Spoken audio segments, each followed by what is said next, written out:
శ్రీమాత్రే నమః. అందరికీ నిన్నటి రోజున ఏకాదశి తిథిలో ఆర్ధ నక్షత్రంలో నేను మా ఇంట్లో ఇలా పూజ చేసుకున్నాను. మీకు కూడా ఎలా పూజ చేసుకున్నానో చూపించాలని మీకు వీడియో షేర్ చేస్తున్నాను. నిన్నైతే మా ఇంటికి అలివేలు మంగ పద్మావతి అమ్మవారి సమేత వెంకటేశ్వర స్వామివారు వచ్చారు. అది ఎలాగో మీకు నేను చెప్తాను.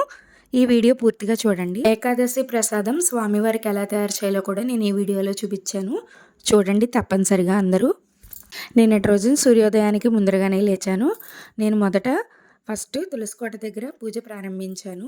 ఆ తర్వాత కన్నయ్యకి రాధమ్మకి పూజ చేసుకుని అలంకరించుకుని దీపారాధన చేసుకుని మా చేతులతో తయారు చేసిన వెన్నని నైవేద్యం పెట్టాను. కన్నయ్యకి రాధమ్మకి ఎన్ని పువ్వులు ఉంటే అన్ని పువ్వులు అలంకరించేస్తానండి. నాకైతే అలంకరణ చాలా ఇష్టం. ఇంకా కనకాంబరాల దండ చూడంగానే ఇంకా దండ వేసేసాను. చాలా బాగుంది కదా. కన్నయ్య రాధమ్మకి మన దిష్టి తగిలేట్టుంది. నేను 4 రోజులకు ఒకసారి శుభ్రంగా తుడిచేస్తాను విగ్రహాన్ని, కృష్ణుడిని రాధమ్మని. ఆ తర్వాతే నేను పంచి కడతాను. నా ఖాళీ లేక పంచి కట్టట్లేదు, తర్వాత మీకు కట్టి చూపిస్తాను. చాలా అందంగా ఉంటుంది కన్నయ్యకి. ఇక నేను మనకి ఈరోజు అర్ధ నక్షత్రం ఉంది కదా, శివయ్యకి అభిషేకం చేసుకున్నాను. శివయ్యకి, గోమాతకి, వెంకటేశ్వర స్వామికి, నందీశ్వరుడికి చక్కగా అభిషేకం చేసుకున్నాను పంచామృతాలతో. పంచామృతం అభిషేకం అనే కాదు, ఏ అభిషేకం చేసినా మొదట దేంతో మొదలు పెడతామో అభిషేకం అయిన తర్వాత మళ్ళీ జలంతో అభిషేకం చేసిన తర్వాత మాత్రమే ఇంకో ద్రవ్యాన్ని మనం అభిషేకానికి ఉపయోగించాలి. అభిషేకం పూర్తి అయిపోయాక చక్కగా లక్ష్మీనారాయణల ఫోటో పెట్టుకుని తులసిమాల సమర్పించుకుని దీపారాధన చేసుకుని ధూపం చూపించి చక్కగా కామాక్షి దీపం కూడా వెలిగించుకున్నాను.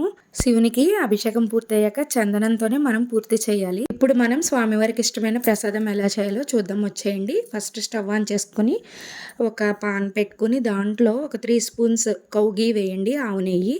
దాని తర్వాత డ్రై ఫ్రూట్స్ వేసి వేయించుకోండి. జీడిపప్పు, బాదం పప్పు వేసాను, కిస్మిస్.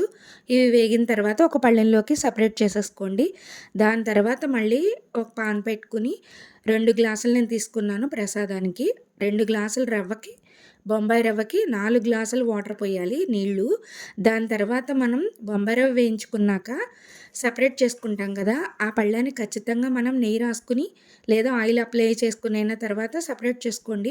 ఎందుకంటే పళ్ళానికి రవ్వ అంటుకుపోతుంది. మనం ఎప్పుడైతే నెయ్యి రాసామో అప్పుడు మనకి ఆ వాటర్లో వేసేటప్పుడు ఈజీగా రవ్వ వస్తుంది. దాని తర్వాత నీళ్లు మరిగాక దాంట్లో యాలకులు వేయండి. యాలకులు కొద్దిగా కచ్చాపచ్చాగా రోట్లో తొక్కుని వేసుకోండి, టేస్ట్ ఉంటుంది, యాలకుల స్మెల్ వస్తుంది. నీళ్లు మరిగిపోయింది కదా, ఇప్పుడు నేను వీడియోలో ఎలా చూపిస్తున్నానో రవ్వను మాత్రం అలాగే కలుపుకోవాలి. సిమ్లో పెట్టుకోండి. ఒక్కొక్క గరిటెతో రవ్వ నెమ్మదిగా తీసుకుని చుట్టూరా కదుపుతూ ఉండాలి. మనం ఎంత జాగ్రత్త తీసుకున్నా ఉండలు కట్టేస్తుంది. చాలా జాగ్రత్తగా కదుపుకుంటూ రావాలి. ఎన్ని గరిటెలు అయితే అన్ని గరిటెలు ఓపిక్గా ఒక్కొక్కటి కదుపుకుంటూ రావాలి. అలా తిప్పుతూ ఉంటే ఉండలు కట్టకుండా రవ్వ మనకి దగ్గర పడుతుంది. రవ్వ దగ్గర పడ్డాక పంచదార వేసుకోండి. నేను ఎంత వేసానంటే 2 కప్పులు పంచదార వేసాను. దాని తర్వాత మనం వేయించుకున్న బాదం పప్పు, జీడిపప్పు అవన్నీ ఒకసారి మళ్ళీ అన్నీ కలిసేలాగా గరిటెతో కదుపుకొని తర్వాత ఇత్తడి పాత్రలోకి నేను సపరేట్ చేసేసుకున్నాను. ఇందాక చెప్పాను కదా శ్రీదేవి భూదేవి సమేత వెంకటేశ్వర స్వామి మా ఇంటికి వచ్చారని. ఇదిగోనండి, ఇదే తిరుమల తిరుపతి దేవస్థానం నుంచి మాకు 2026 డైరీ వచ్చింది. ఏకాదశి తిథిలో వెంకటేశ్వర స్వామి ఇలా మా ఇంటికి రావడం మాకు చాలా ఆనందంగా ఉంది. అనుకోలేదు అసలు. చక్కగా వచ్చింది డైరీ, జాగ్రత్తగా దాచుకుంటాను నేనైతే. ప్రసాదం చల్లారిన తర్వాత స్వామివారికి, శివయ్యకి, అమ్మవారికి అందరికీ ప్రసాదం నైవేద్యం పెట్టేశాను. శుక్రవారం ఒకటి కదండి, ఈరోజైతే పొద్దున్న నేను లలిత సహస్రనామం చదువుకున్నాను. సంధ్యా సమయంలో అయితే విష్ణు సహస్రనామం చదువుకున్నాను. సంధ్యా సమయంలో దీపారాధన చేసుకున్నాను. చూడండి ఎంత కాంతివంతంగా వెలిగిపోతుందో. అసలు నేను దీపారాధన చేస్తున్నప్పుడు అలాగే చూస్తూ ఉంటాను. సంధ్యా సమయంలో వచ్చే కాంతి వేరేగా ఉంటుంది. ఎంత ఆకర్షణీయంగా వెలుగుతున్నాయో చూడండి దీపాలు. ఒక్క దీపం వెలిగించినా చాలు. అలాంటివి మనం ఇంకా ఎక్కువ వెలిగించాం కదా, అంత ప్రకాశవంతంగా ఉంటుందో. చక్కగా విష్ణుమూర్తి, లక్ష్మీనారాయణ ఫోటో నుంచి కూడా నాకు తులసిమాల ప్రసాదంగా వచ్చింది. ఇంకా సాయంత్రం కూడా గోమాతకి ఆహారం తినిపించేసి వచ్చాము. మళ్ళీ ఇంకో వీడియోలో కలుద్దామండి. శ్రీమాత్రే నమః.